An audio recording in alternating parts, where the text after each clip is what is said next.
लोचने सुख झाले ओ साजने रूप पाहता लोचने सुख झाले ओ साजने तो हा विठ्ठल बरवा तो हा माधव बरवा तो हा विठ्ठल बरवा तो हा माधव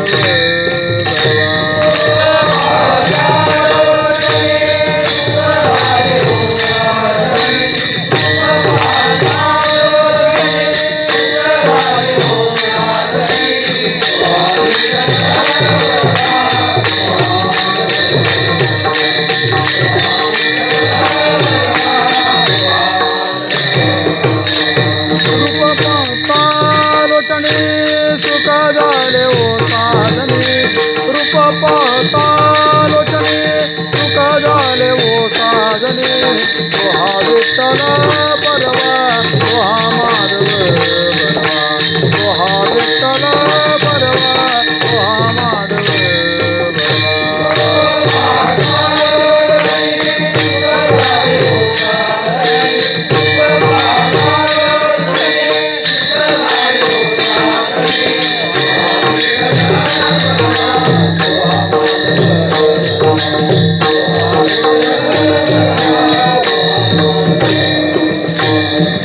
सुकृताची जोडी म्हणून भेटले आवडी बहुत सुकृताची जोडी म्हणून भेटले आवडी तो हा विठ्ठल बरवा तो हा माधव तो हा विठ्ठल बरवा तो हा माधव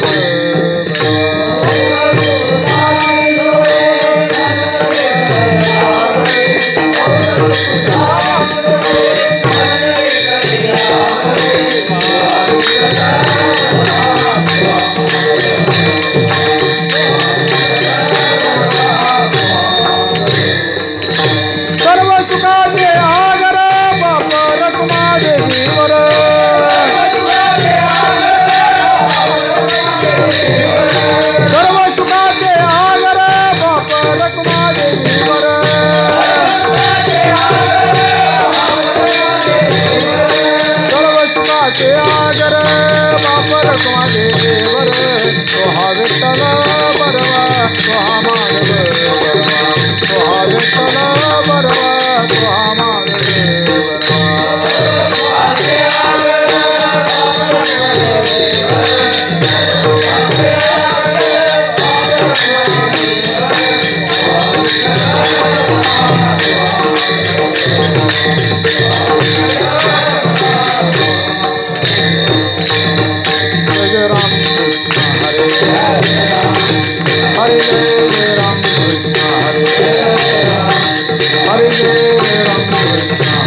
समचरण दृष्टी विधेवरे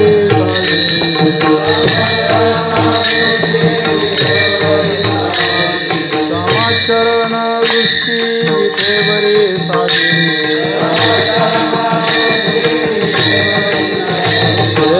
माझे हारे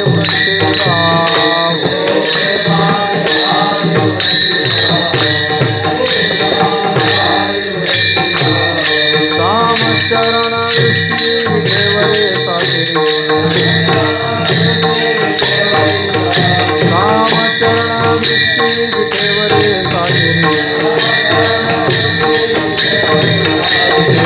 माझे हारे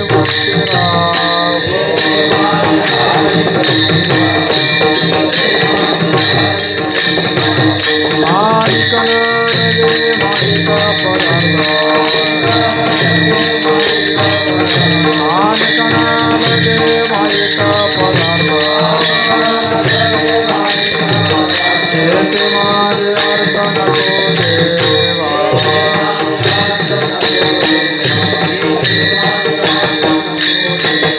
ब्रह्मादिक पदे दुःखाचे ब्रह्मादिक पदे दुःखाचे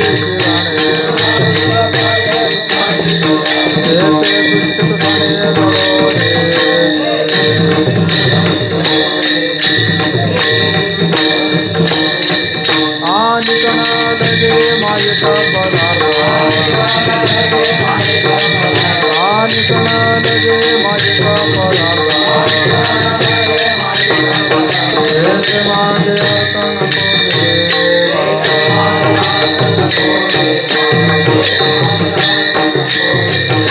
तुकामणे त्यांचे कळले तुकामणे त्याचे कळले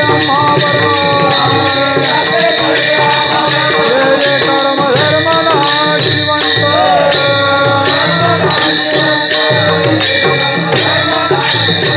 कानिकन लगे माईक पदार्थ कानिकन लगे माईक पदार्थ माझे अर्थ नको देवा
इथं उभं राहिले ना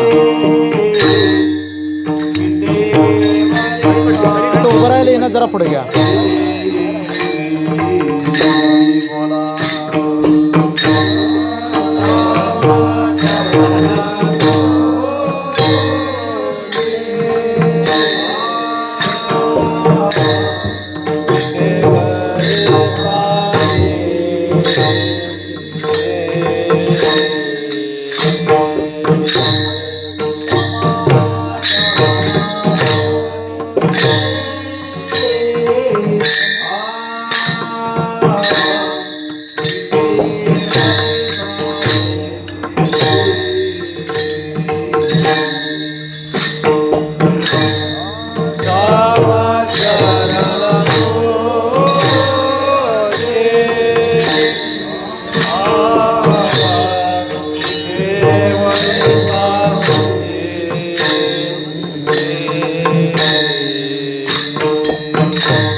विठ्ठल विठ्ठल विठ्ठल विठ्ठल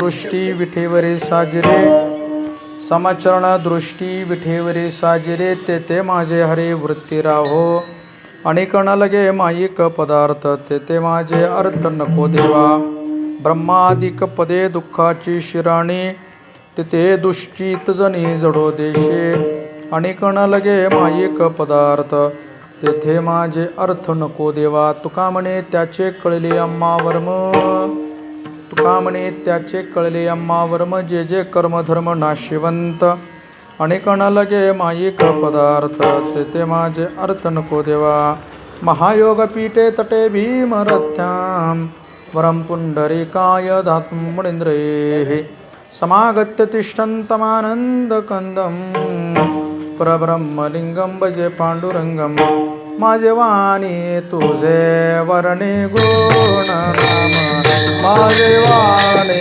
तुझे वर्णे गुण नाम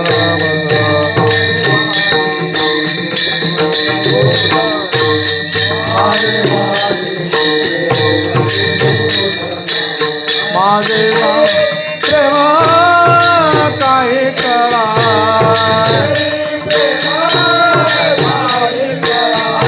प्रेम काय कळा माझे वाणे तुझे वर्णे गुण नाम माझे वाणे तुझे वर्णे गुण नाम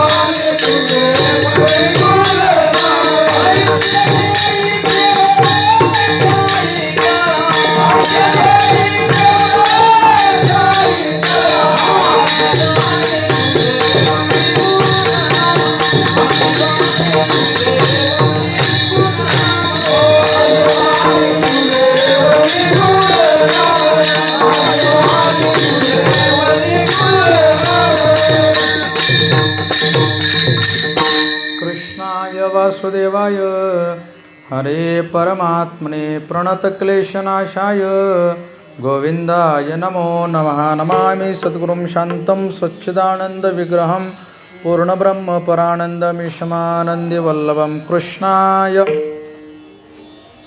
च्वन्तप्रविश्यमुवाच मिमां प्रसुप्तां सञ्जीवयत्यखिलशक्तिधरस्वधाम्नाम् अन्यांशहस्तचरणश्रवणत्वगादीन् प्राणान् नमो भगवते पुरुषाय तुभ्यं समचरणसरोजं सान्द्रनीलाम्बुदाभं जगननिहितपानिं मण्डनं मण्डनानां तरुणतुलसीमाला कन्दरं कञ्जनेत्रं सदैधवलहासं विठ्ठलं चिन्तयामि विठ्ठल विठ्ठल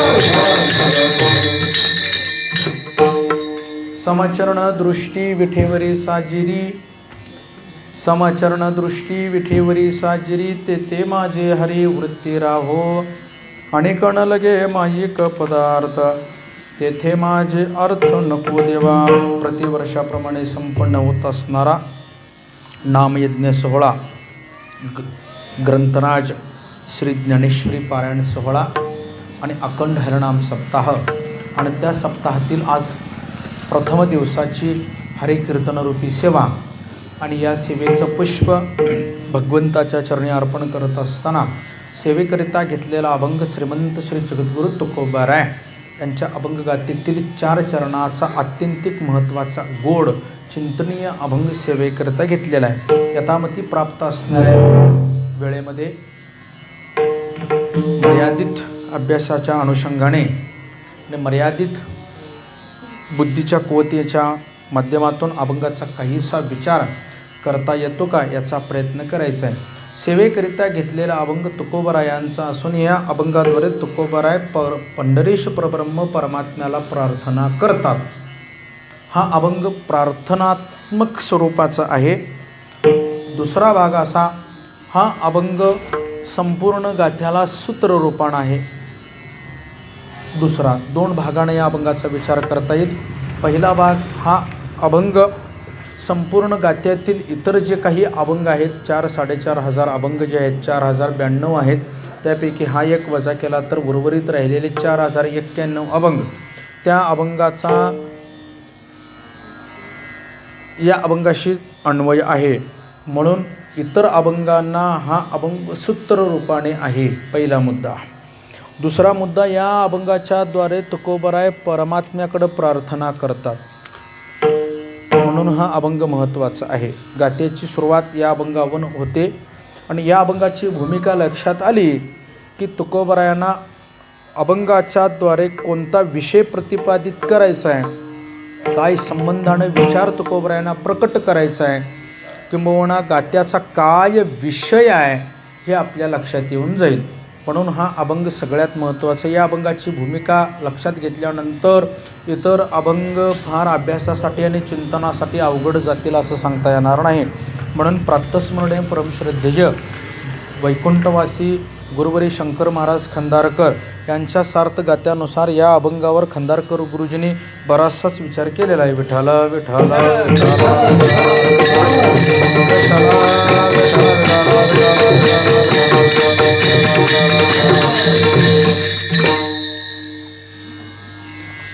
विठ्ठल विठ्ठल विठ्ठल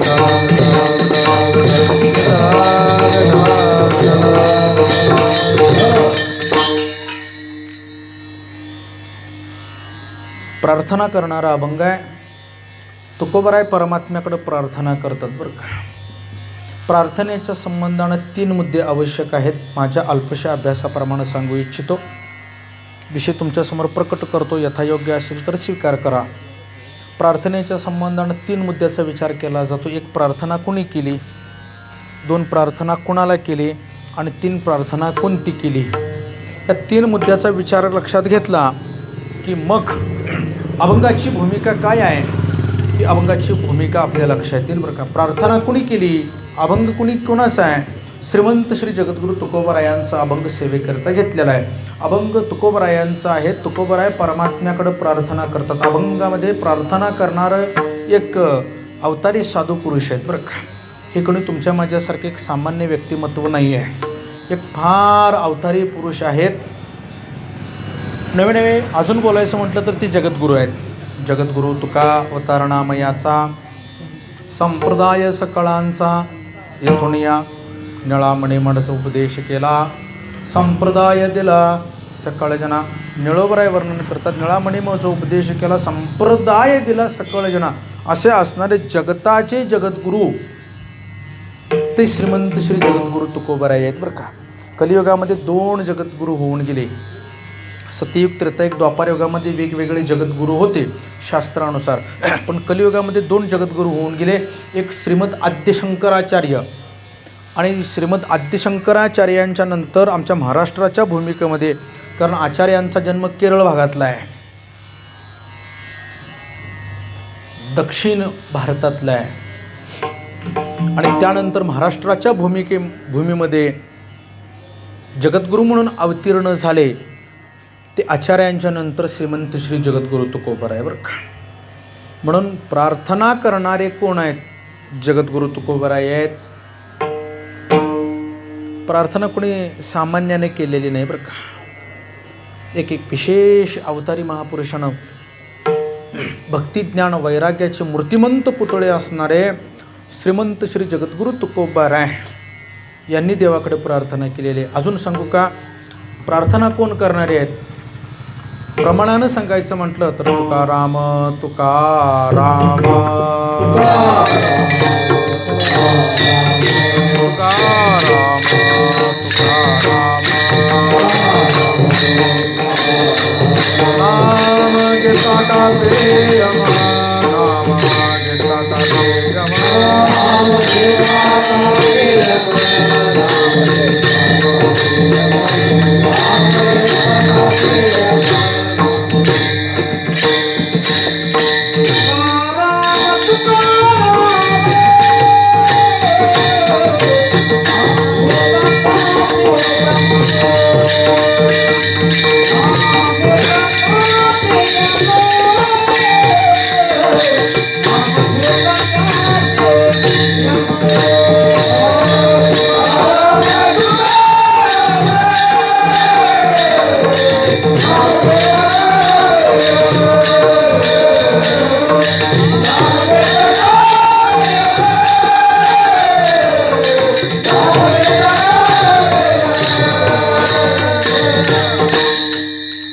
ज्यांचं वर्णन रामेश्वर भट्टांच्या सारखे शास्त्रींनी करावं आणि तेही कसं करावं. तुकाराम तुकाराम नाम घेता काप्ययम धन्य तुकोबा समर्थ त्याने केला हा पुरुषार्थ. असं ज्याने वर्णन करावं असं ज्यांचं व्यक्तिमत्व आहे असे एक थोर साधू आहेत की जे भक्तीचे ज्ञानाचे आणि वैराग्याचे मूर्तिमंत पुतळे आहेत. ते तुकोबराय प्रार्थना करतात.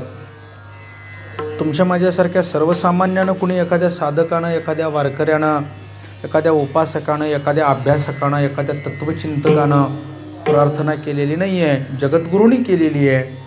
ज्यांचं नाव घेताना यमाला सुद्धा थरकाप उडतो असं ज्यांचा अधिकार आहे त्या तुकोबरायांनी प्रार्थना केलेली आहे. मग प्रार्थना कशी असेल बघा. प्रार्थना करणारं व्यक्तिमत्व एक महापुरुष असेल, एक साधू असतील, एक जगद्गुरू असतील. नवे नवे तर ज्यांचं नाव घेतल्यानंतर यमाला भीती वाटते असं रामेश्वर भट्ट वर्णन करतात असे तुकोबराय आहेत. मग त्यांची प्रार्थना काय सामान्य असणार आहे का? नाही बरं का. सर्वसामान्य प्रार्थना नाही आहे ती, विशेष स्वरूपाची प्रार्थना आहे.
स्वतः म्हणतात रामेश्वर शास्त्री तुकिता तुलनेसी ब्रह्म तुकासी आले म्हणोनी रामेश्वरी चरणी मस्तक ठेविले.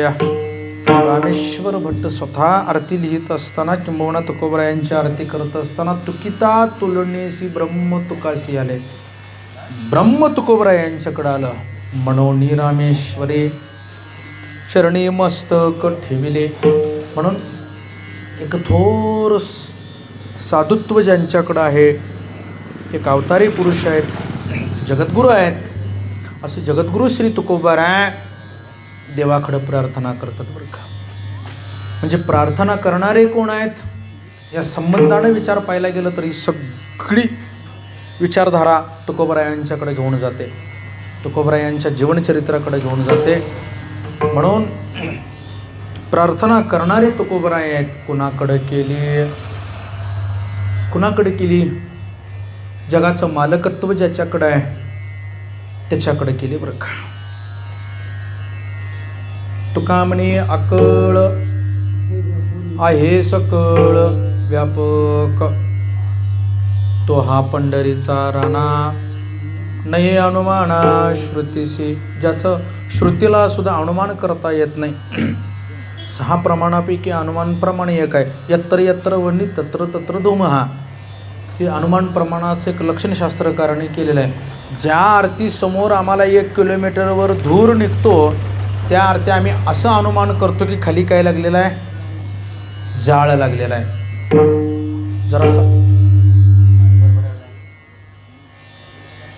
हे अनुमान आहे, हे अनुमान आहे बरं का. आम्ही अग्नी लागलेला आहे, जाळ लागलेला आहे, हे 1 किलोमीटरवरनं आम्हाला दिसतंय काय, नाही.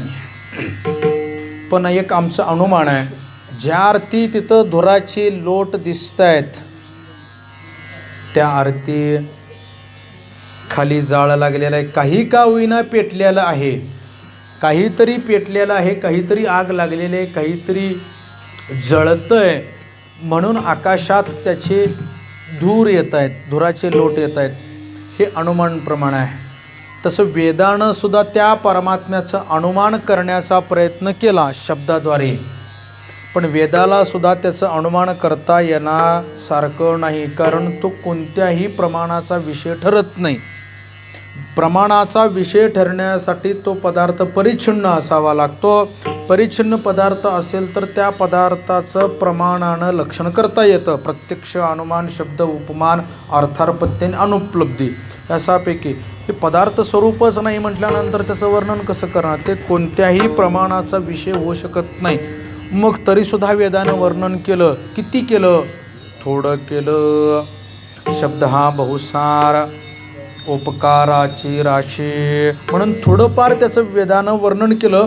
म्हणून 6 प्रमाणापैकी प्रत्यक्ष, अनुमान, शब्द, उपमान, अर्थापत्ती आणि अनुपलब्धी या 6 प्रमाणापैकी एक थोडंसं प्रबल प्रमाण म्हणून शब्द प्रमाणाकडं, वेदाकडं पाहिलं जातं बरं का. ओमित्येका अक्षरम ब्रह्म परमात्म्याने वर्णन केलेलं आहे बरं का गीतेमध्ये. ओमित्येका अक्षरम ब्रह्म, अक्षर ब्रह्म आहे म्हणून शब्दानं थोडंफार त्याचं वर्णन करता येतं. बाकी प्रत्यक्ष प्रमाणाचा विषय होणार नाही, अनुमान प्रमाणाचा विषय होणार नाही, उपमान प्रमाणाचा विषय होणार नाही, अर्थापत्ती प्रमाणाचा विषय होणार नाही, अनुपलब्धी प्रमाणाचा विषय होणार नाही. म्हणून कोणत्याही प्रमाणाचा विषय न होणारा जो परमात्मा आहे त्या परमात्म्याकडे प्रार्थना करतात. विठ्ठला विठ्ठला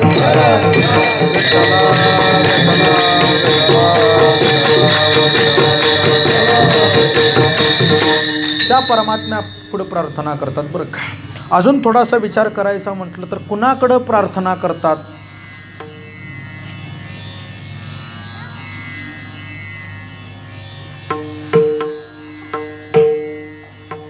जो अव्यक्तातून व्यक्त दशेकडे आलेला आहे अशा परमात्म्याकडे प्रार्थना करतात.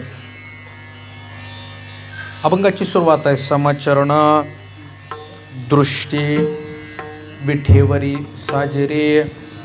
विठेवर उभा राहिलेला आहे जो अव्यक्तातून व्यक्त स्वरूपाकडे आलेला आहे. तिथं 2 सूत्राचा विचार करता येईल बरं का.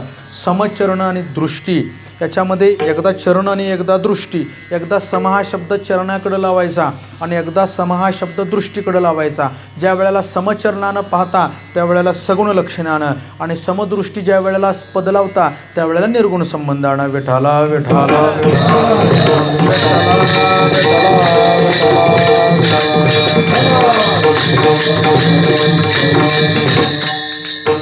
समचरणानं ज्या वेळेला तुम्ही विचार करता त्यावेळेला तटस्थ लक्षणाचाच विचार केला पाहिजे बरं का. सगुण लक्षणाचा, सगुण रूपाचा तुकोबरा वर्णन करतात की ती सगुण लक्षणानं त्या सगुण लक्षणाचा तुम्ही विचार केला पाहिजे.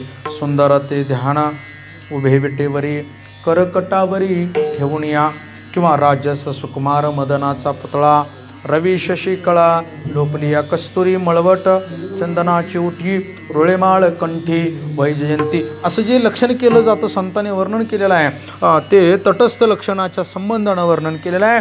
आणि तटस्थ लक्षण हे सगुणाच्या संबंधानं आहे बरं का. सगुण लक्षण म्हणजेच तटस्थ लक्षण आहे. लक्षण 2 प्रकारचे आहेत परमात्म्याचे. एक तटस्थ लक्षण आहे आणि दुसरं स्वरूप लक्षण आहे. तटस्थ लक्षण सगुणाच्या संबंधानं आहे आणि स्वरूप लक्षण निर्गुणाच्या संबंधानं आहे. विठाला विठाला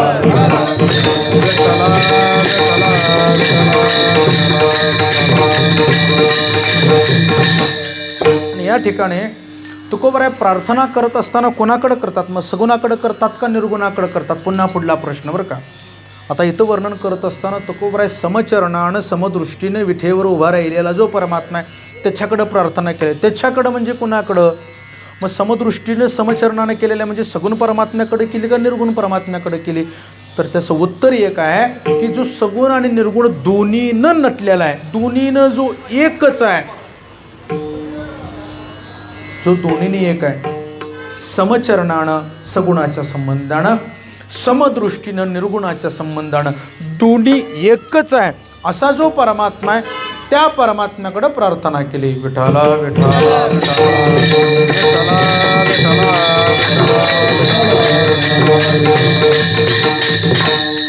म्हणून दोन लक्षणांनी युक्त परमात्मा, एक सगुण लक्षण आहे आणि दुसरं स्वरूप लक्षण आहे. म्हणजे तटस्थ लक्षण ज्याला म्हणतात ते सगुणाच्या संबंधानं.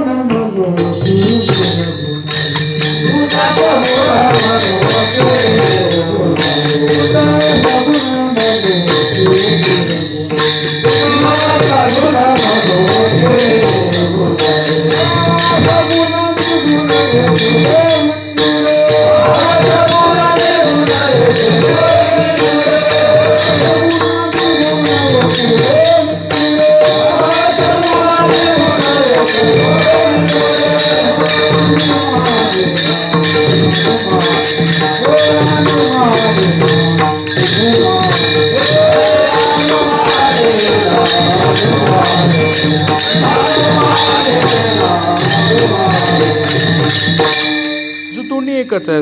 तुझं सगुण म्हणो की निर्गुण रे, सगुण निर्गुण एको गोविंदो रे. अनुमानेना अनुमानेना श्रुती नयती नेती नेती नेती म्हणते एको गोविंदू रे. एको गोविंदू रे. जो सगुण आणि निर्गुणानं एकच आहे, जो निर्गुणही तोच आहे आणि सगुणही तोच आहे असा जो परमात्मा आहे त्या परमात्म्याकडे प्रार्थना केली. म्हणून तुकोबरायाने अभंगाच्या सुरुवातीला दोन पदं घातली. कोणती? चरण आणि दृष्टी. आणि या दोन्हीचा संबंध कुठं लावला? समाशी लावला.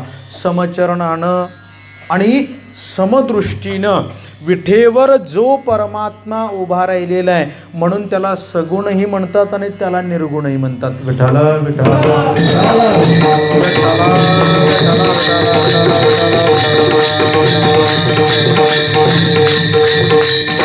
त्याला दोन्ही म्हणतात बरं का. त्याला सगुणही म्हणतात, त्याला निर्गुणही म्हणतात.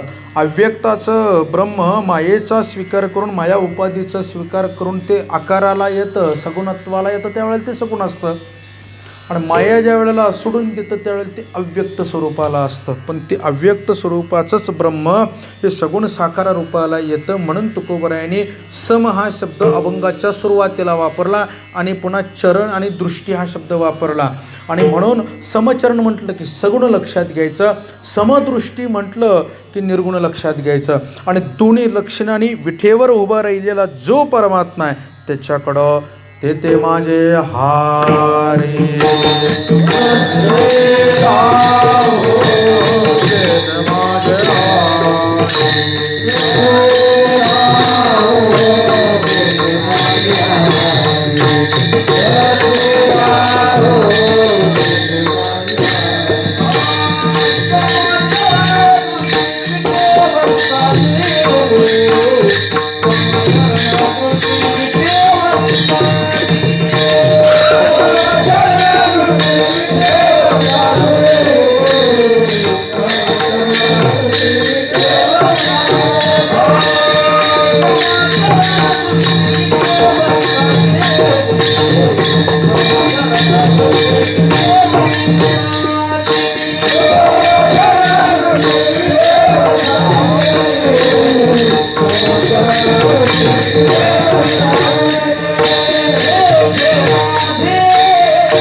प्रार्थना कोणाजवळ केली तर जो समचरणानं आणि समदृष्टीनं म्हणजे तटस्थ लक्षणाने आणि स्वरूप लक्षणाने एकच जो आहे त्या परमात्म्याकडं तुकोबराय प्रार्थना करतात. म्हणून अभंगाच्या पहिल्या प्रमाणाच्या पूर्वार्धात प्रार्थना कोणाजवळ केली या संबंधानं विचार सांगितला. समचरणा दृष्टी विठेवरी साजरी, विठेवरी साजरी समदृष्टीने समचरणानं जो राहिलेला परमात्मा आहे त्याच्याकडं प्रार्थना केली. प्रार्थना कोणती केली उत्तरार्धात सांगितले.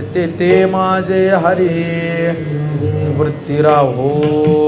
भगवंता तुझ्या ठिकाणी माझी वृत्ती स्थिर राहू. अंतःकरणाचा विषयापर्यंत गेलेला भाग म्हणजे वृत्ती म्हणतात. विषयाकार झालेला भाग म्हणजे वृत्ती म्हणतात. आता ती वृत्ती कशी आहे ती अंतःकरणासारखीच आहे. कशी आहे अंतःकरणासारखी आहे. अंतःकरण कसं आहे चंचलम हि मन कृष्ण प्रमाती बलवत दृढम तस्याहम निग्रहम मन्ये वायुरेव सुदुष्करम. ते चंचल आहे वायूपेक्षाही दुष्कर आहे. खूप त्याचं स्पीड आहे. आता नरतवड्यामध्ये कीर्तनात असेल पण दुसऱ्या मिनिटात ते दिल्लीत जाईल. तिसऱ्या सेकंदात ते आता अमेरिका आणि इराकचं युद्ध चाललं आहे तिथं जाईल बरं का. अशी त्याची धाव आहे. असं त्याचं स्पीड आहे. असं ते एका ठिकाणीही न स्थिर राहणार आहे. कसं आहे सांगू का ते माशीसारखं आहे. माशीसारखं आहे अंतःकरण मन कसं आहे माशीसारखं आहे. माशी बघा एका ठिकाणी कधी स्थिर राहत नाही. दिसेल त्या पदार्थावर बसणार. मनसुद्धा तसं आहे. दिसेल त्याच्यावर सोडलं तर वाटेल त्याच्यावर जाईल. आपण म्हणतो की नाही सोडलं तर ते टिंबावर पण जाईल. लक्षात घ्या कुठं जातं आहे ते मन आहे ते बरं का. माशी सगळीकडे जाते. कुठल्या पदार्थावर बसत नाही अशी नाही. तुम्ही उद्या प्रयोग करून बघा.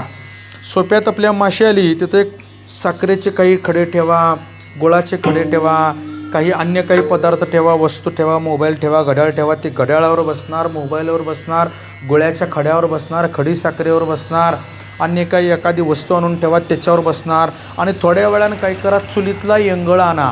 आता पूर्वी चुली नव्हत्या मध्यंतरीच्या काळात पण युद्ध चालू झाल्यावर आता लोकांनी परत चुली आणल्या बरं का. आता चुलीशिवाय पर्याय राहिला नाही कारण 45 दिवस बुकिंग केल्याशिवाय टाकी मिळत नाही. त्याच्यामुळं बाहेर 50 लाखाचा बंगला जरी समोर असला फ्रंटेजला तर मागं चूल घालावी लागलेली आहे बरं का. त्याशिवाय मग पर्याय नाही.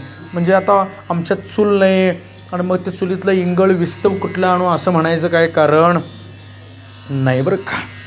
त्यामुळं ते इंगळ एक आणायचं चुलीतला लाल भडक आणि तो तिथं ठेवायचा. माशी सगळ्यावर बसेल पण ते इंगळावर बसत नाही. माशी सगळ्यावर बसणार पण त्या तापलेल्या लाल झालेल्या विस्तवावर इंगळावर कधीही माशी बसणार नाही. का हो ती सगळ्यावर बसते. सगळी पदार्थ सोबत ठेवा. गोड असू दे अगर नसू दे. मोबाईल काय गोड आहे का? घड्याळ गोड आहे का? तरीसुद्धा ते ठेवलेल्या घड्याळावर बसणार. ते ठेवलेल्या मोबाईलवर बसणार. ती गुळाचा खडा गोड आहे म्हणून त्याच्यावर बसणार. खडी साखर गोड आहे म्हणून त्याच्यावर बसणार.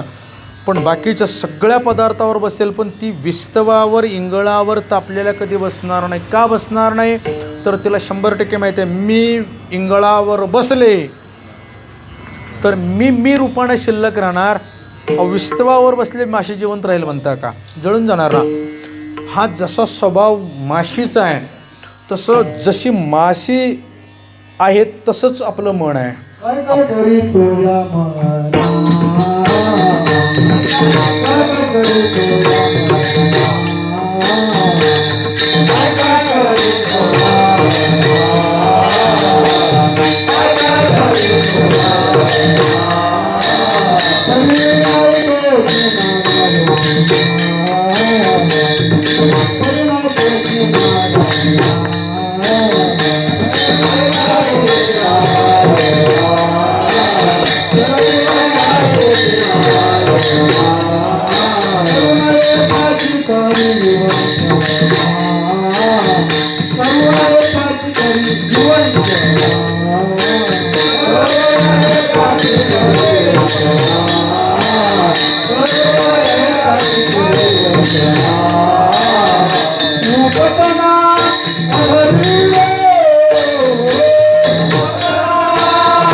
ते म्हण तसं आहे, ते बसणार नाही, ते सैराट आहे.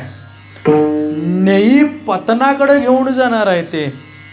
ते कुठं जाईल, काय करेल याची शाश्वती नाही बरं का.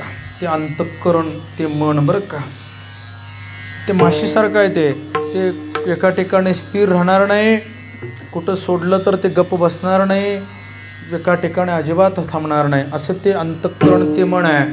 म्हणून माशीसारखं आहे. आणि ते माशी मात्र सगळ्यावर बसते पण विस्तवावर बसत नाही, कारण ते शिल्लक राहणार नाही ना.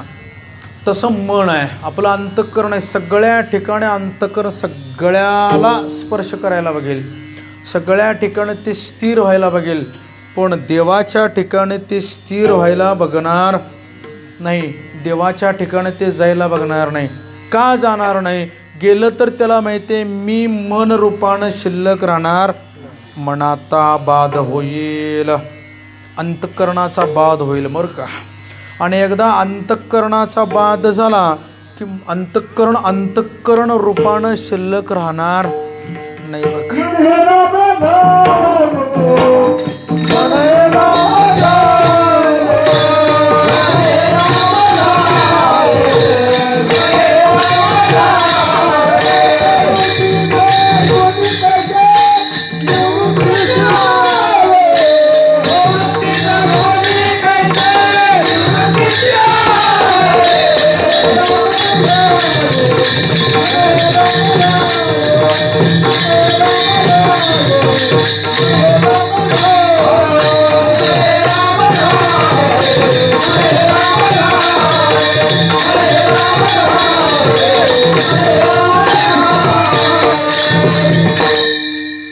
प्रवृत्तीशी ग्रासोनी निवृत्तीशी आले आणि मग मन हे राम झाले, मन हे राम झाले. मन हे रामच होईल, पण प्रवृत्तीशी ग्रासोनी निवृत्तीशी आल्यानंतर मन राम स्वरूपाशी तादात्म्य पावेल बरं का. आणि एकदा मन हे राम स्वरूपाशी तादात्म्य पावलं की पुन्हा ते मन रूपानं शिल्लक राहणार नाही, अंतःकरण रूपानं शिल्लक राहणार नाही. त्याचा बाध झालेला असेल ते शिल्लक राहणार नाही. जसं माशी विस्तवावर बसल्यानंतर माशीचं अस्तित्व शिल्लक राहत नाही, तसं अंतःकरण हे परमात्म्याच्या ठिकाणी स्थिर झाल्यावर अंतःकरणाचं अस्तित्व राहत नाही, बाध होतं. म्हणून ते सगळ्या ठिकाणी बसतं पण देवाच्या ठिकाणी बसत नाही. म्हणून तर देवाला सांगावं लागलं, तू म्हण हे माझी या भजनी प्रेमधरे सर्वत्र नमस्कारे मज एका ते. म्हणून मन सगळीकडे जातं पण कीर्तनाला येतं का? अजिबात येत नाही. मन हे कीर्तनाकडं अजिबात येत नाही, मन हे मंदिराकडं येत नाही, मन हे देवाकडं आकृष्ट होत नाही. देव मंदिर कीर्तन सोडून बाकी सगळीकडे जातं की नाही? बाकी सगळीकडं मन जातं महाराज, पण ते देवाकडं जात नाही. कारण मनाला माहिती आहे मी एकदा देवाकडे गेलो ना, आता मला परत यायला सांधा नाही. एकदा इन आहे पण आऊट नाही बरं का. एंट्री आहे, एकदा एंट्री झाली तिथं की पुन्हा ते त्याच्यापासून आऊट नाही, त्याला आउटपुट नाही, सगळं इनपुटच आहे तिथं. एकदा ते अंतःकरण तिथं गेलं, त्याच्याशी तादात्म्य पावलं, त्याच्याशी एकरूप झालं, अंतःकरणाचा बाध झाला. आता अंतःकरण शिल्लक राहत नाही, अंतःकरण बाध झालेलं असतं. म्हणून जीवनमुक्त पुरुषाच्या संबंधानं शास्त्र सांगत असताना त्याचा व्यवहार जो होतो तो बाधित अनुवृत्तीनं व्यवहार होतो. जीवनमुक्त जेवतो की नाही, त्याला भूक लागते की नाही, ज्ञानोबरायांना मांड खायची इच्छा झाली की नाही, आम्हाला पण मांड खायची इच्छा होती की नाही. पण ज्ञानोबरायांना जी मांड खाण्याची वृत्ती झाली, इच्छा झाली, ते अंतःकरणात तादात्म्य संबंधानं झालं नाही. आमच्या ठिकाणी जी खाण्याची इच्छा होती ती तादात्म्य संबंधानं होते, कारण अंतःकरणाचा बाध झालेला नाही. अंतःकरण आमचं अजून जसंच्या तसं आहे, अंतःकरणाचा बाध झालेला नाही. पण जीवनमुक्त महापुरुषाच्या ठिकाणी अंतःकरण आहे पण अंतःकरणाचा बाध झालेला आहे. म्हणून त्याच्या ठिकाणी जरी इच्छा निर्माण झाली तरी त्या इच्छेचं तादात्म्य संबंधानं सुखदुःखादी फलाचा परिणाम त्याच्यावर होत नाही, पण आमच्यावर सुखदुःखादी फलाचा परिणाम होतो.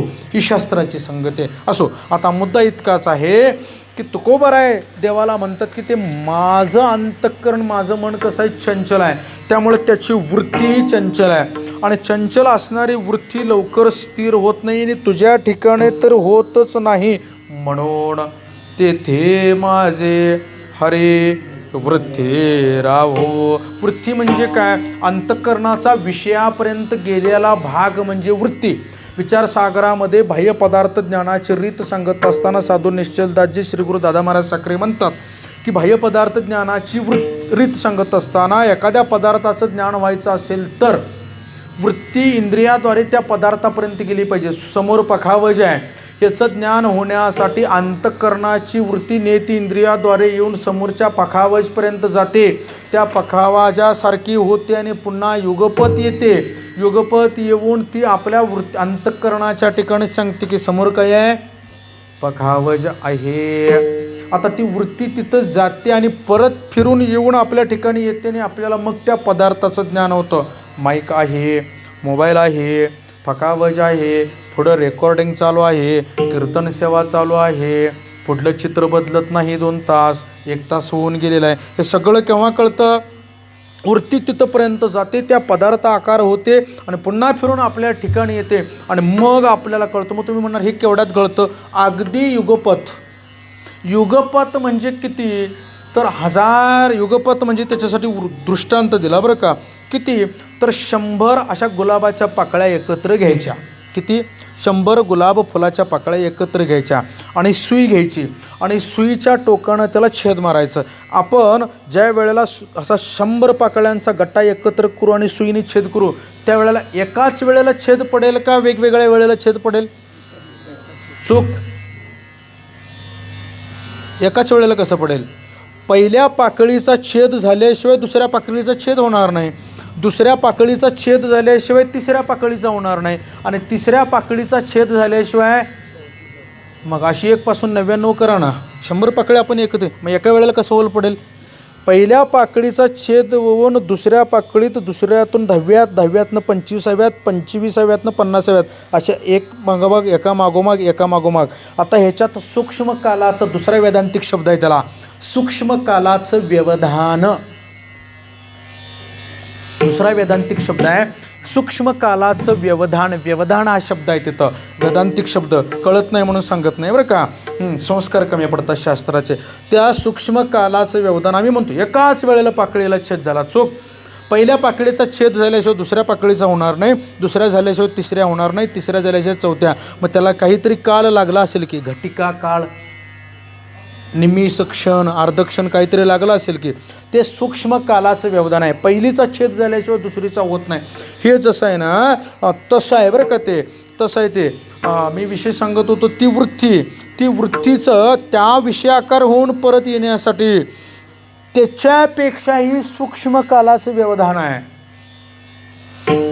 त्याच्यापेक्षाही सूक्ष्म कालाचं व्यवधान. एवढ्या स्पीडमध्ये वृत्ती जाते बघा. काय रचना ईश्वराने केलेली आहे परमात्म्यानं आपल्या शरीरात. समोर बल्ब चालू आहे, आपली वृत्ती डोळ्याद्वारे तिथं जाते, बल्बाच्या आकाराची होते आणि पुन्हा फिरून येऊन लगेच जाऊन वृत्ती टेकते न टेकते तोपर्यंत बाहेर लगेच कळतं आपल्याला की बल आहे, बल लागलाय काय बंद आहे. एवढं वृत्तीचं स्पीड आहे महाराज, एवढं वृत्ती फास्ट पळणार आहे. ती सहजासहजी स्थिर होणार नाही. याचं जेवढं स्पीड त्या वृत्तीचं आहे मग ती तिथं स्थिर होईल म्हणता का? नाही बरं का, अजिबात होणार नाही. ती होणार नाही हे तुकोबरायांना माहीत आहे. ती झाली तर कुणामुळं झाली? भगवंताच्या कृपेनंच झाली, किंबहुना होईल. म्हणूनच तुकोबराय ते माझे हरी वृत्ती राहो. कुठं राहो? तुझ्या ठिकाणी राहो. कुणाच्या ठिकाणी? हरीच्या ठिकाणी. हरी हा शब्द सुद्धा तुकोबरायाने पहिल्यांदा पूर्वार्धात समचरणानं समदृष्टीने विठेवर उभा राहिलेला सांगितला आणि उत्तरार्धात तेथे माझे हरी वृत्ती राहो. हरीच्या ठिकाणी वृत्ती राहो. हरीच्या ठिकाणी का राहो?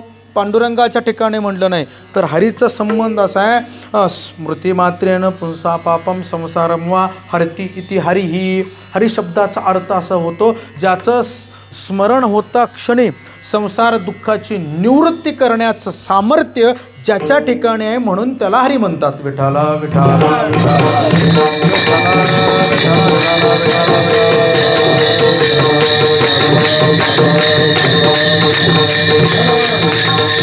आणि म्हणून त्या हरीच्या ठिकाणी एकदा वृत्ती स्थिर झाली की पुन्हा येत नाही. रामायणातला प्रसंग सांगतो. ज्या वेळेला जनक राजानं सीतेचं स्वयंवर करायचं ठरवलं, त्यावेळेला अयोध्येला निमंत्रण दिलं होतं दशरथ राजाला. पण राम लक्ष्मण हे अयोध्येत नव्हते. कुठं होते? विश्वामित्र ऋषींच्या आश्रमात होते बरं का. आणि विश्वामित्र ऋषींना सुद्धा जनक राजानं स्वयंवरासाठी निमंत्रित केलं होतं. म्हणून विश्वामित्रांच्या समवेत प्रभू रामचंद्र आणि लक्ष्मणराय हे जनकपुरीमध्ये आलते. ज्या वेळेला जनकपुरीमध्ये प्रवेश केला, रामायणाचा अभ्यास करा बरं का, त्यावेळेला ते भगवंताचं रूप पाहून सगळ्यांच्या नजरा अशा स्थिर व्हायचा. एक श्यामवर्ण आहे आणि दुसरा गौरवर्ण आहे बरं का. एक सावळ्या वर्णाचा आहे आणि एक गोऱ्या वर्णाचा, एक गोऱ्या वर्णाचा. ही दोन भावंड पाहिली की प्रत्येक जनक नगरीच्या व्यक्तीला वाटायचं की खरोखर जानकी ती श्यामवर्णाचा आहे, त्याला द्यावी. जानकी म्हणजे सीता बरं का, जनक राजाची कन्या. असं काहींना रामायणात, त्या तुलसी रामायणामध्ये फार सुंदर वर्णन केले बरं का.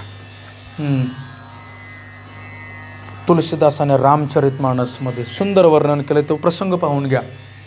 काही लोकांचं असं त्या जनक नगरीतल्या लोकांना वाटवलेलं की का म्हणून जनक राजानं सीतेचा स्वयंवर ठेवला असेल. ह्या निरागस 17-18 वर्षाच्या या युवकाला, ह्या तरुणाला का आपली जानकी त्यानं देऊ नये, इतकं सुंदर आहे.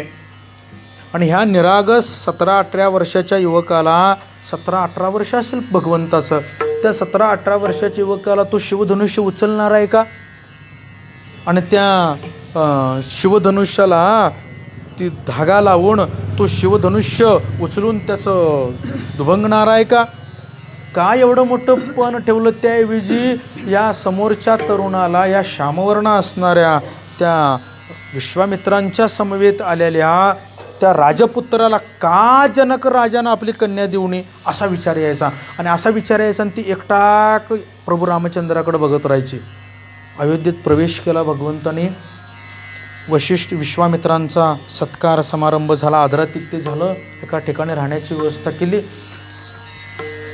देव परमात्मा प्रभू रामचंद्र आणि लक्ष्मणराय बागेत फिरायला गेले. बागेत फिरायला गेल्यानंतर सीता माता आपल्या मैत्रिणींच्या सोबत आणि दासींच्या सोबत त्याच बगीच्यामध्ये आली होती. तिथं सीतामातेच्या असणाऱ्या दासी आणि तिच्या मैत्रिणी त्यांनी सुद्धा प्रभू रामचंद्राला आणि लक्ष्मणाला पाहिलं. त्यांच्यासुद्धा मनात तसंच वाटू लागलं की खरोखर हाच श्यामवर्णाचा जो वर आहे ना, तो सीतेसाठी, जानकीसाठी योग्य आहे. आणि जनक राजानं आपली कन्या या राजपुत्राला द्यावी. कुणाचा आहे माहीत नाही, कुठल्या राजाचा राजपुत्र आहे माहीत नाही, का एका साधूचा पुत्र आहे माहीत नाही, पण सीतेला योग्य वर मात्र हाच आहे असं पाहणाऱ्याला वाटायचं. आणि नकळत नजर त्या बगीचेमध्ये सीतामातेची नजर प्रभू रामचंद्राकडे गेली. आणि प्रभू रामचंद्राकडे गेल्यानंतर सीतामाईनं पहिल्यांदा प्रभू रामचंद्राला पाहिलं. आणि प्रभू रामचंद्राला पाहिल्याबरोबर ती अशी एकटाक पाहतच राहिली. टकमक टकमक टकमक एकटाक तिनं पापणी सुद्धा सीता मातेनं लवली नाही, ती देहावरच राहिली नाही महाराज. रामाशी एकरूप झालं तर भेद राहत नाही बरं का. रावण ज्या वेळेला, आता दृष्टांत सांगतो, रावण ज्या वेळेला सीतामाईला पळवून नेलं त्यावेळेला लोकांनी युक्ती सांगितलं, ती तुला वरत नाही ना, तू राम बनून जा. मग हा म्हणायचा, मी राम बनलो की माझ्यात कामच राहायचं नाही. राम झालो, मी रामरूप झालो की माझ्यात काम राहत नाही, इच्छा राहत नाही. माझ्यात सीतेला वरावं आणि तिचा स्वीकार करावा हा भावच शिल्लक राहत नाही. मी रावण आहे शिल्लकच राहत नाही ना. जिथं जीव ब्रह्मस्वरूप अशी तादात्म्य पावला तिथं जीवदशा शिल्लक राहील का? तिथं रावण परमात्म्याशी एकरूप झाल्या रावण स्वरूपानं राहील का? राहणार नाही. सीताची तीच अवस्था झाली होती. प्रभू रामचंद्राला पाहिल्याबरोबर ती त्याच्याकडे एकसारखं पाहतच राहिली. तिला विलक्षण सुखानुभूती आली. सांगायचं म्हटलं तर प्रमाणानं कसं? आवडे हे रूप गोजिरे सगुण, आवडे हे रूप गोजिरे सगुण, आवडे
पाहता लोचन सुखावले आणि आता दृष्टी पुढे ऐसाचे तोराही जो मी तुझ पाहे पांडुरंगा.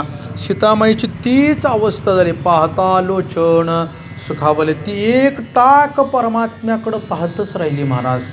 एक टाक परमात्म्याकडं पाहतच राहिली. त्याच्याशी तादात्म्य पावली. एकरूप झालं.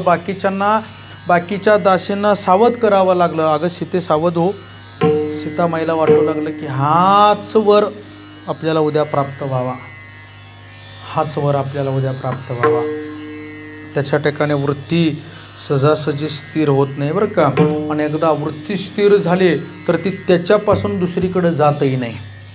म्हणून वृत्तीचा स्वभाव आहे मुळात ती चंचल आहे, अस्थिर आहे. आणि परमात्म्याकडे गेली तर ती स्थिर होते आणि शिल्लक राहत नाही. म्हणून वृत्ती तिथं जात नाही, सगळीकडे जाते. म्हणून तुकोबर आहे देवाला प्रार्थना करतात तेथे माझे हरे. वृत्ती राहो. परमात्म्या तुझ्या ठिकाणी माझी वृत्ती स्थिर राहावो, कारण ती वृत्ती चंचल आहे, तिचा व्यवहार युगपत आहे, ती क्षणार्धात कुठं जाईल याची गॅरंटी स्वतःला नाही बरं का. असं ती वृत्ती आहे, ती अंतःकरण, त्या अंतःकरणाच्या वृत्तीचा तो स्वभाव आहे.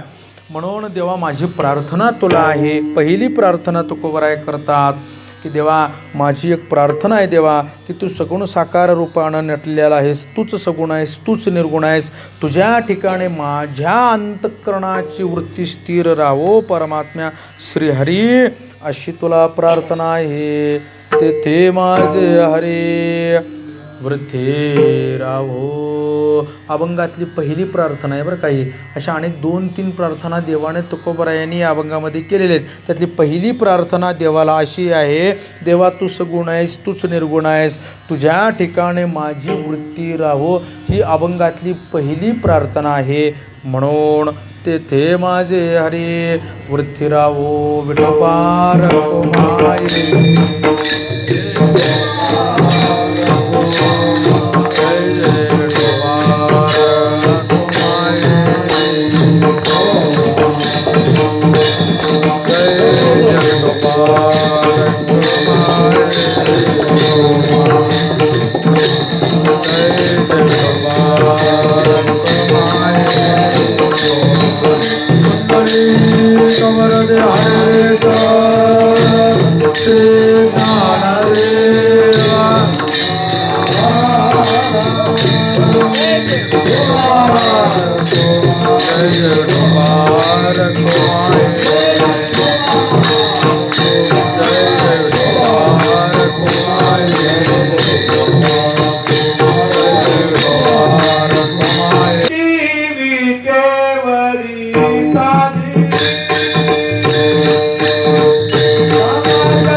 समचरण दृष्टी विठेवरी साजिरे तेथे माझे हरी वृत्ती राहो अनेक न लगे माईक पदार्थ तेथे माझे अर्थ नको देवा ब्रह्मादिक पदे दुःखाची शिराणी तिथे दुश्चित जनी जडो देशे अनेक न लगे माईक पदार्थ तेथे माझे अर्थ नको देवा तुकोबराय परब्रह्म परमात्म्याकडे प्रार्थना करतात. त्या प्रार्थनेतली पहिली प्रार्थना तुकोबराय यांची देवाकडे अशी आहे, माझी वृत्ती चंचल आहे, माझ्या अंतःकरणाची आणि अंतःकरणाची वृत्ती ही चंचल असल्या कारणानं ती स्थिर होणार नाही.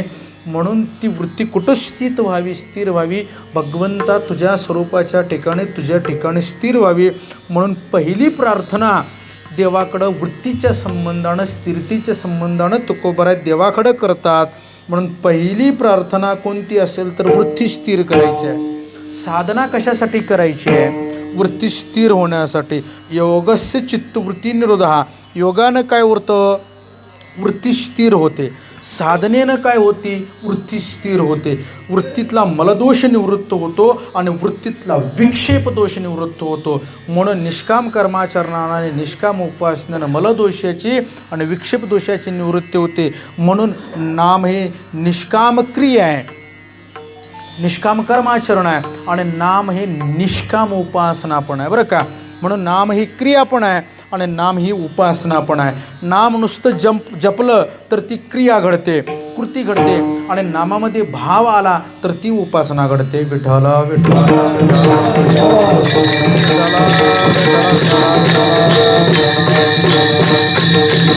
पण याचं फल काय आहे? साधनेचं फल काय? साधनेचं फल मोक्ष नाही बरं का. मोक्ष हा ज्ञानानेच प्राप्त होतं. ज्ञानदेवा तू कैवल्यम पंचदशिकार वर्णन करतात. मोक्ष हा ज्ञानानेच आहे हा वेदाचा सिद्धांत अबाधित आहे. मग साधनेनं काय होतं?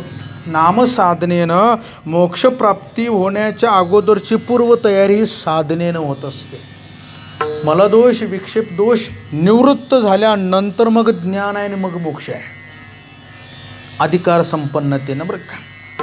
आणि म्हणून साधनेनं काय होतं? वृत्ती स्थिर होते. म्हणून साधना करायच्या. वारकरी संप्रदायात नाम साधना काय आहे? नाम घेतल्यानं काय होतं? पाप निवृत्त होतं, पुण्य निर्माण होतं, पण त्याबरोबर वृत्ती स्थिर होते. जी वृत्ती चंचल आहे ती स्थिर होते. म्हणून साधनेला महत्त्व आहे. म्हणून वारकरी संप्रदायात नाम साधना सांगितलेल्या वारकऱ्यांच्यासाठी नियम आहे. असोनी संसारी जिवे वेगू करे वेदशास्त्र उभारी भाई सदा पाया उभा करून वेदशास्त्र सांगतंय की बाबा रे जिवेला वेग कर, हरिमुखे म्हणा हरिमुखे म्हणा, पुण्याची गणना कोण करे. भगवंताच्या नामाचं भजन करा, भजन करा, त्याशिवाय ती वृत्ती स्थिर होणार नाही. म्हणून पहिली प्रार्थना तुकोबरायाने देवाकडं कोणती केली तर माझी वृत्ती देवा तुझ्या ठिकाणी स्थिर राहो म्हणून पहिली प्रार्थना केली. पुन्हा दुसऱ्या प्रमाणात तुकोबाराय प्रार्थना करतात, अनेक न लगे माईक पदार्थ तेथे माझे अर्थ नको देवा. दुसऱ्या प्रमाणात दुसरी प्रार्थना तुकोबराय करतात, कोणती? अनेक न लगे माईक पदार्थ तेथे माझे अर्थ नको देवा. माझी बुद्धी तिथं क्षणभर सुद्धा जायला नको, माझं अंतःकरण तिथं जायला नको, माझ्या वृत्तीत तो भाग उत्पन्न व्हायला नको. कोणता? माईक पदार्थांच्या विषयी आसक्ती. हे त्या ठिकाणी उत्पन्न व्हायला नको, हे निर्माण व्हायला नको. म्हणून अनेक न लगे माईक पदार्थ. का? तर ते मायाकारी जे पदार्थ आहेत ते दुःखाला कारण आहेत. मायेचं लक्षण करत असताना असद जड दुःखरूप शास्त्रकारांनी केलं. आणि ज्याची उत्पत्ती जडातून झालेली आहे, असदातून झालेली आहे, आणि ज्याची उत्पत्ती दुःखातून झालेली आहे, ते सुख कधीही देऊ शकत नाही. हा आमचा भ्रम आहे. म्हणून आम्ही संसार सुखरूप करायला जातो, आम्ही भ्रमात आहे. संसार कोणाचाही सुखरूप झाला नाही, कारण संसाराची उत्पत्ती ही दुःखातून झालेली आहे. आणि ज्या पदार्थाची उत्पत्ती दुःखातून झालेली आहे तो पदार्थ कधीही सुखाला कारण ठरणार नाही. म्हणून आम्ही कितीही जरी पैसे मिळवून, प्रॉपर्टी मिळवून संसार सुखरूप करतो म्हटलं तर होणार नाही, झाला नाही आणि होणारही नाही. तरीसुद्धा आम्ही करतो. मग आम्ही शहाणे का मूर्ख? आम्ही मूर्खच. पुढे सांगू का? आम्ही निश्चित प्रमा आमच्या ठिकाणी नाही, आम्ही निश्चित भ्रमात आहोत. जो दुःखरूप आहे, दुःख बांधवडी आहे संसार, सुखाचा विचार नाही कुठे. आलिया संसार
याच्यात सुख अजिबात नाही. आम्ही सुखरूप करण्याचा प्रयत्न करतो. तो सुखी कसा होईल?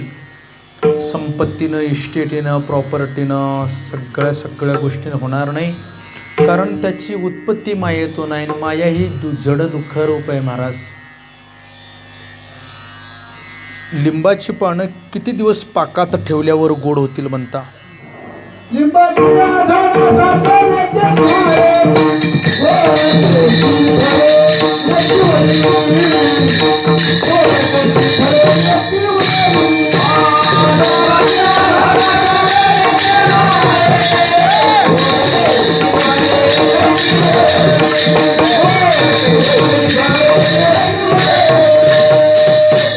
कसं प्रमाण आहे मला पण पाठ नाही.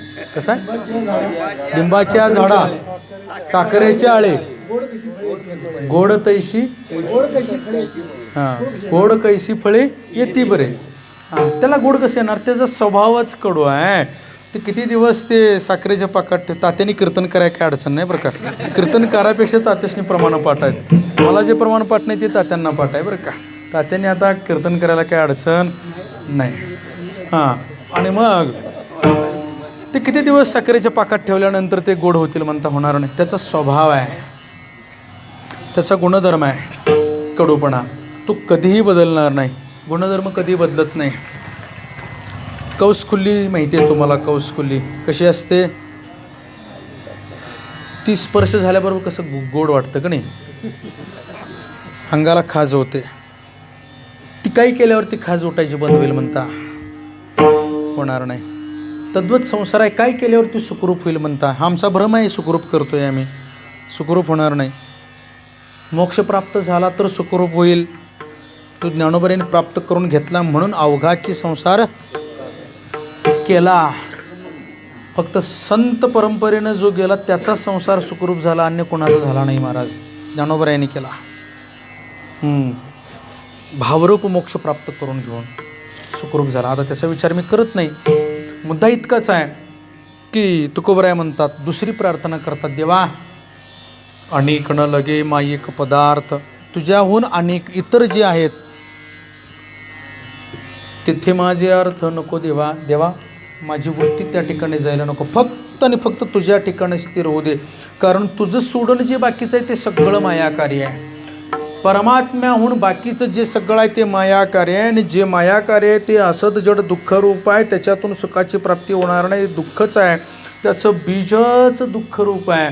त्याच्यातून सुखाची उत्पत्ती कधी होणार नाही. आम्ही गहू पेरल्यानंतर कधीही ज्वारी उगवणार नाही. गहू पेरल्यानंतर गहूच शेतात उगवतील का ज्वारी उगवेल म्हणता? नाही बरं का. आम्ही असं म्हणू का गहू पेरले, ज्वारी उगवली आणि भात त्याला लागलं? वेड्यात काढतील ना लोक आम्हाला. अहो गहू पेरल्यानंतर ज्वारी उगवली आणि त्याला भाताचं पीक लोंबा भाताच्या आल्या, असं होईल का? होणार नाही ना. गहू पेरल्यानंतर गहूच उगवणार आणि त्याला फळ पण गव्हाचंच लागणार. तसं जो संसार, जे पदार्थ मायाकार्य आहेत ते दुःखाला कारणरूप आहेत. आणि त्यांच्या ठिकाणी जर आमची वृत्ती स्थिर झाली, आम्ही त्या मायाकार्य पदार्थाच्या ठिकाणी स्थिर झालो, तर आम्हाला पूर्णतः सुखाची अनुभूती येण्याऐवजी दुःखच येईल. म्हणून आमच्या तुमच्या जीवाची वृत्ती ही देवा ठिकाणी न स्थिर होता मायाकार्य पदार्थाच्या ठिकाणी आमची वृत्ती स्थिर आहे. म्हणून आमच्यासाठी तुकोबराय प्रार्थना करतात बरं का. ही जी प्रार्थना तुकोबरायांनी केलेली आहे ती सर्वस्वी त्यांच्यासाठी केलेली नाही. पहिला प्रश्न, तुकोबरायांची वृत्ती स्थिर नव्हती का? वृत्ती पूर्णतः स्थिर होती. तुकोबरायांचं जीवनचरित्र अभ्यास करा, 15 दिवस अनुष्ठान करावं. वृत्ती किती स्थिर आहे.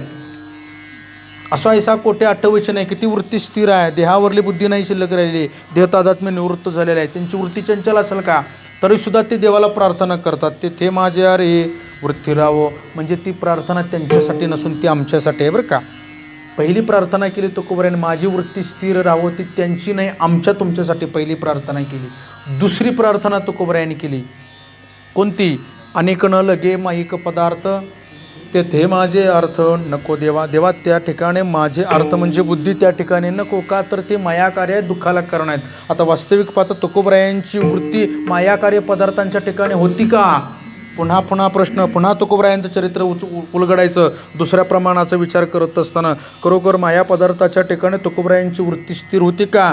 बुद्धीच्या ठिकाणी मायाकार्य पदार्थ होते का? जर मायाकार्य पदार्थांचं तादात्म्य तुकोबरायांच्या ठिकाणी होतं तर मग तुकोबरायांनी हिशोबाच्या वया नदीत का बुडवल्या?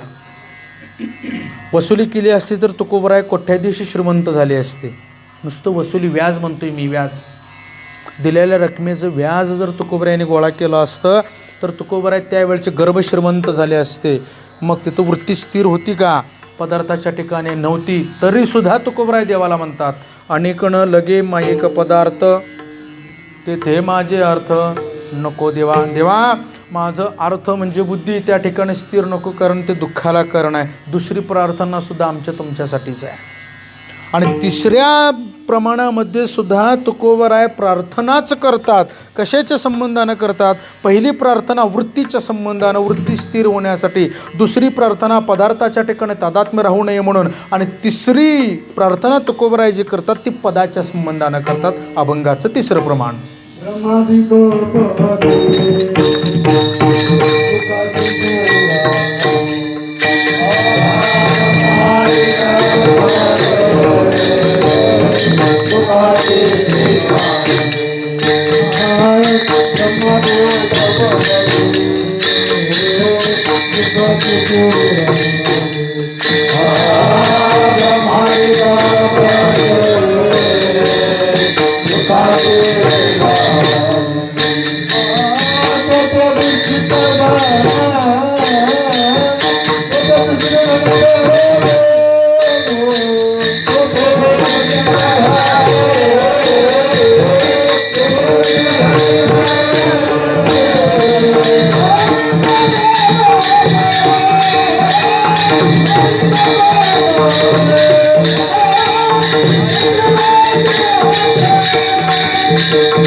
तुकोबराय तिसऱ्या प्रमाणामध्ये पदाच्या संबंधानं प्रार्थना करतात. ब्रह्मादिक पदे दुःखाची शिराणी तिथे दुष्टित जणी जडो देशी. भगवंता ब्रह्मदेवापर्यंतच जरी पद मिळालं तरी दुःखाला कारण आहे.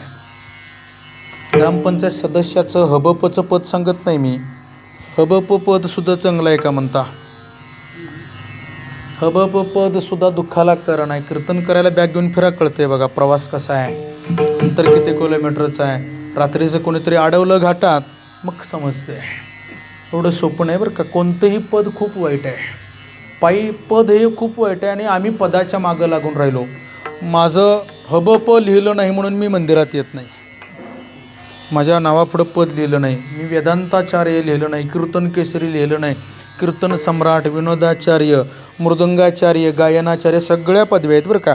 या सगळ्या पदा हबप सुद्धा हरिभक्तीपरायणे सुद्धा पदच आहे. कीर्तनकार हे सुद्धा पद आहे. हे सुद्धा पद दुःखाला कारण आहे. कीर्तन करतच का धोतर नेसून कळते बघा प्रवास काय आहे, तो अनुभव काय आहे. अनुभव आहे म्हणून सांगतोय.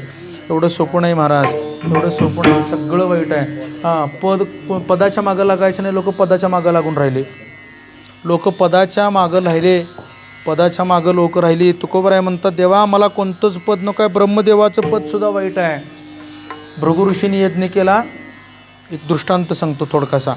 भृगु ऋषीने यज्ञ करायला सुरुवात केली. यज्ञ आरंभ केला आणि आरंभ केले. यज्ञाचं फल कोणाला द्यायचं? नारद मुनी म्हणाले कोणाला देणार? ब्रह्मा विष्णू महेश. भृगु ऋषी म्हणाले मी परीक्षा घेऊन येतो. परीक्षा येण्यासाठी म्हणून पहिल्यांदा ब्रह्मलोकात गेले. ब्रह्मदेव आपल्या नादात होते. आदरातिथ्य भृगु ऋषींनी केलं नाही. भृगु ऋषींना राग आला आणि भृगु ऋषींनी शाप दिला की म्हणे तुम्हाला जगत उत्पन्न करता म्हणेल पण तुमचं मंदिर कुठं असणार नाही. म्हणून ब्रह्मदेवाचं मंदिर नाही. ब्रह्मपदसुद्धा दुःखाला कारण आहे. विष्णुपदसुद्धा दुःखाला कारण आहे भगवंताचं. श्रीवत्सलांचन. भृगु ऋषींनी भगवंताच्या हृदयावर मारलेले लात म्हणजे श्रीवत्सलांचन आहे. भगवान शिवाला सुद्धा शाप भृगु ऋषीने दिलेला आहे. तुझ्या मूर्तीऐवजी तुझ्या शिवलिंगाची पूजा केली जाईल म्हणून शिवमंदिरात शिव प्रतिमेचं पूजन होत नाही, शिवलिंगाचं पूजन होतं आहे. हे कोणाचा शाप आहे? भृगु ऋषींचा शाप आहे. तात्पर्य एकच आहे की इहलोकापासून मुंगीपासून ब्रह्मदेवापर्यंत कोणतंही पद, मग घरचा कारभारी हे सुद्धा पदच आहे बरं का. घरातला कारभारी हे सुद्धा पदच आहे. घरचा कारभारी म्हणतात. हे सुद्धा पद दुःखाला कारण आहे. सदस्य पदसुद्धा दुःखाला कारण आहे. सरपंच पद, पंचायत समिती, जिल्हा परिषद, आमदारकी, खासदारकी, मंत्रीपद, मग जगाचा मालक, मग जगाचं मालकाचं पद, जगाचा मुख्य मी साहेब, मग या ब्रह्मांडाचा, मग त्या स्वर्गातल्या इंद्रपदसुद्धा दुःखाला कारण आहे. भागवत्वाचा इंद्रावर किती जणांनी हल्ला केला नाही म्हणता. अनेकाचं इंद्रपद डळमळीत झालं महाराज. अनेकांनी केलेल्या इंद्रपदावर सुद्धा हल्ला म्हणजे स्वर्गाचं इंद्रपद जरी मिळालं तरीसुद्धा ते दुःखाला कारण आहे. त्या इंद्रपदाच्या पुढलं पद आहे ब्रह्मपद. ब्रह्मदेवाचं पद जरी महाराज प्राप्त झालं तरीसुद्धा ते दुःखाला कारण आहे. आम्ही लोक रात्रंदिवस पदाच्या मागं लागून राहिलो. पद मिळालं पाहिजे, स्थान मला काहीतरी प्राप्त झालं पाहिजे. नाही बाबा, सगळी पद दुःखाला कारण आहेत. एक पद तेवढं न दुःखाला कारण आहे. ब्रह्मात्मैक्य पद, ब्रह्मदेवाचं पद सुद्धा दुःखाला कारण आहे महाराज. एक पद सोडलं की बाकी सगळी पद दुःखाला कारण आहेत. तुकोबराय म्हणतात तिथे दुश्चित जनी जडो देशी. देवा माझी चुकून सुद्धा दुश्चित, चुकून सुद्धा माझी वृत्ती तिकडं आकर्षित होऊ नये. कुठं? ब्रह्मपदाकडं. मग ब्रह्मपदापेक्षा सरपंच पद, पंचायत समिती पद, जिल्हा परिषद पद, परमपूज्य गुरुवर्य पद, हबप पद हे सुद्धा सगळं दुःखाला कारण आहे. याच्यात पदात जो गुंतून राहिला तो देवापासून बाजूला गेला. पदात जो अडकला, वाक्य लक्षात ठेवा, सगळं कीर्तन नाही कळालं तर राहू दे. पदात जो अडकला, मला महाराज म्हणावं, मला कीर्तनकार म्हणावं, कीर्तन केसरी म्हणावं, कीर्तन सम्राट म्हणावं, वेदांताचार्य, सर्वदर्शनाचार्य, शास्त्री मला म्हणावं, ह्याच्यात जो अडकला ती देवापासून बाजूला गेला. ह्याच्यात अजिबात अडकायचं नाही. म्हणून तुकोबराय देवाकडे तिसरी प्रार्थना करतात. ब्रह्मादिक पदे दुःखाची शिराणी तिथे दुश्चित जनी जडोदेशी. ब्रह्मपद सुद्धा दुःखाचं शिर आहे, शिरस्थान आहे, सर्वश्रेष्ठ दुःखाचं स्थान आहे. म्हणून पदाच्या मागं लागायचं नाही महाराज, फक्त सेवाभाव जोपासायचा, सेवा करायची देवाची, आणि देवाची कशी आपणाला भेट होईल यासाठी प्रयत्न करायचा. म्हणून तुकोबरायांनी देवाकडं तिसरी प्रार्थना केली पदाच्या संबंधानं. वास्तविक पाहता तुकोबराय कोणत्या पदावर आरूढ आहेत? तुकोबराय पदावर आरूढ असते तर देहूकराने तुकोबरायांना त्रास दिला. शास्त्रीपद तुकोबरायांच्याकडं असतं तर तुकोबरायांना त्रास दिला असता का? नाही. तुका वेडा अविचारी करी बडबड फार. तुकोबरायांना लोक म्हणत होते वेडा अविचारी करी बडबड फार, असं तुकोबरायांना म्हणत होती. शास्त्री जगद्गुरू तुकोबरायांचा अवतार संपल्यानंतर तुकोबराय जगद्गुरू होते हे कळालं. अवतार काळात किती जणांनी कळालं? रामेश्वर भट्टाला सुद्धा कळालं नाही. रामेश्वर भट्टाला कळालं असतं तर रामेश्वर भट्ट म्हटला नसता तुम्ही शूद्र आहे, तुम्हाला गाथा करण्याचा अधिकार नाही. रामेश्वर भट्टाला सुद्धा ब्राह्मणाने पंडित असून कळालं नाही महाराज. म्हणजेच तुकोबराय कोणत्याही पदावर आरूढ नव्हते. आणि आम्ही सुद्धा पदावर कोणत्याही राहायचं नाही. पारायण कमिटीचं अध्यक्षपद चांगलं आहे म्हणता. खजिनदार पद 100ची नोट कमी हिशोबात दाखवून बघा, गाव खायला उठतं. खजिनदार पद सप्त्याचं ते सुद्धा तरी काय सोपं आहे काय म्हणता? हां, एवढं सोपं नाही बरं का. अध्यक्षपद उपाध्यक्षपद काही नाही, सेवा करायची, सेवा फक्त सेवा करा. लोक मला अध्यक्षपद दिलं नाही, मी देवळात येत नाही. राहा बाबा आता घे, नाहीतर घे सगळंच तुझ्याकडं. लोक वेड्यासारखे काहीतरी करून राहिली महाराज. पद सगळं वाईट आहे. म्हणून तुकोबराय देवाकडे तिसरी प्रार्थना करतात. ब्रह्मादिक पदे दुःखाची शिराणी तिथे दुष्येत जनी जडो देशे. देवा अजिबात माझं क्षणभर सुद्धा मन तिकडं वळायला नको. कुठं? पदाकडं. कुठलंच पद मला नको आहे. ब्रह्मपद सुद्धा दुःखाला कारण आहे हे शास्त्र सांगतं, पुराण सांगतं. आत्तापर्यंतचा इतिहास आहे. कुठलंही इंद्रपद असो, ब्रह्मपद असो, विष्णुपद असो, शिवपद असो, सगळी पदं दुःखाला कारण आहे. त्यातलं कुठलंच पद मला नको आहे. काय नको? मला तू पाहिजे आहेस. म्हणून देवाला तुकोबराय तिसरी प्रार्थना करतात, मला कोणतंच पद नको आहे. आणि मग चौथ्या प्रमाणात चौथी कर्माच्या संबंधानं प्रार्थना करतात. तुका म्हणे त्याचे कळले आम्हावर, तुका म्हणे त्याचे कळले आम्हावर.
तुका म्हणे त्याचे कळले आम्हावर्म.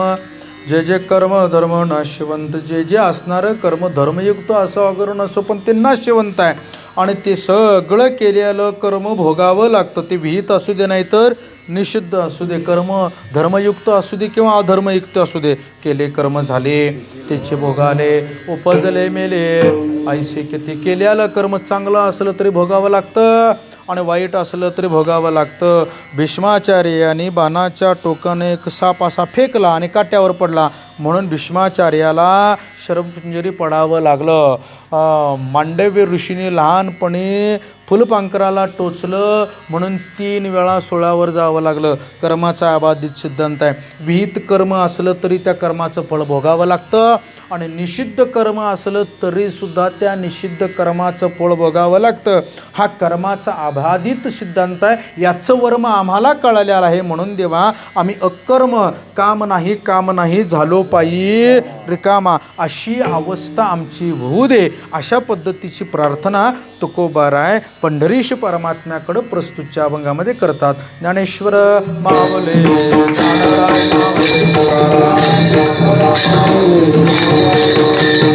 विचार केला तर ती त्यांच्या संबंधानं नसून तुकोबरायांनी केलेली जी प्रार्थना आहे ती तुमच्या आमच्या जीवनाच्या संबंधानं तुकोबरायांनी परमात्म्याकडे प्रार्थना केलेली आहे की आमचं वृत्ती चंचल आहे म्हणून वृत्ती स्थिर राहावी. मायोकाय पादिक पदार्थ दुःखाला करण्यात म्हणून तिथं न स्थिर होता परमात्म्याच्या ठिकाणी स्थिर व्हा. कोणतंही पद असेल तर ते दुःखाला करणं आहे.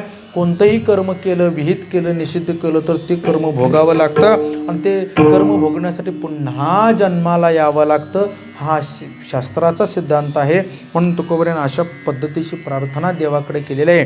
यथामती अभंगाचा भावार्थ आपल्यासमोर प्रकट करण्याचा प्रयत्न मी केलेला आहे. जे शास्त्रशुद्ध आहे ते ज्ञानोबा तुकोबरायांचं आहे, परमात्म्याचं आहे, वारकरी संप्रदायाचं आहे. संप्रदायातली ज्येष्ठ श्रेष्ठ गायनाचार्य, कीर्तनकार, मृदंगाचार्य, ज्येष्ठ श्रेष्ठ मंडळी आपण आहात. आपल्यासमोर फार काय बोलण्याचा माझा अधिकार नाही, तरीसुद्धा कसं तरी 2 तास स्वरात, बेसुरात, क्रम, अन्वय, व्यतिरेकानं काहीतरी इकडले तिकडले आपल्या 4 गोष्टी सांगून अभंगाचा परिपूर्ण चिंतन करण्याचा प्रयत्न केलेला आहे. जर काही चुकलं असेल तर तो व्यक्तिगत माझ्या बुद्धीचा दोष आहे. पायाच्या प्रसादे काही बोलेलो विनोदे, माझं क्षमा करणे संते, नव्हे अंगभूत युक्ती. यथामती अभंगाचा विचार केलेला आहे. ज्यांच्या कृपाशीर्वादानं काहीसं विचार करण्याचा अधिकार प्राप्त झाला, सर्वदर्शनाचार्य श्री गुरु निवृत्तीनाथ वक्तेबाबा यांच्या कृपेमुळं थोडंसं काहीतरी आणि तुंतुनी शास्त्री महाराजांच्या कृपेमुळं काहीसा विचार तुमच्यासमोर प्रकट करता येतो. पण येतो तो योग्य आहे का नाही हे मला माहीत नाही, कारण बोलविता धनी वेगळाची विचार असतो. एक अभ्यास मांडणी एक करायची असते, पण उभारल्यानंतर विषय वेगळा होतो. कसं झाला विषय वेगळा, पण सेवा मात्र करायची आहे एवढं आहे. सो संप्रदायातली ज्येष्ठ श्रेष्ठ मंडळी अगदी पुष्पनगर, अवचितवाडी, मुरगुड, पुन्हा सरवडे, सुळंबी, अकनूर, मग अनाजे, कावणे, तिटिवे, मजरे कासारवाडा आणि सोळांकूर आणि कासारपुतळे आणि शेवट नरतवडे. नरतोडेकरांचं नाव घेतलं पाहिजे बरं का. अशी सर्व प्रेमाची मंडळी या ठिकाणी नरतोडेकरांच्या प्रेमाच्या संबंधानं आपण वेळात वेळ काढून आलात. खूप बरं वाटलं. आपल्या सर्वांचं दर्शनाचा योग प्राप्त झाला. यथामती चिंतन झालेलं आहे. झालेली सेवा भगवंताच्या चरणी, ज्ञानोबा तुकोबरायांच्या चरणी, श्री गुरूंच्या चरणी आपण देवस्वरूप सर्वजण आहात. आपल्या सर्वांच्या चरणी हे पुष्प अर्पण करतो. काही चुकलं असेल तर करविली तैशी केली कटकट वाकडे का नीट देव जाणे. काही चुकलं असेल तर समजून घ्या. बोलिली लेकुरी विडी, कारण क्षमा करा अपराध महाराज तुम्ही सिद्ध. म्हणून झालेले सेवेचं पुष्प भगवंताच्या चरणी अर्पण करतो आणि या ठिकाणी मी थांबतो. कोण म्हणते म्हणा.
Thank you.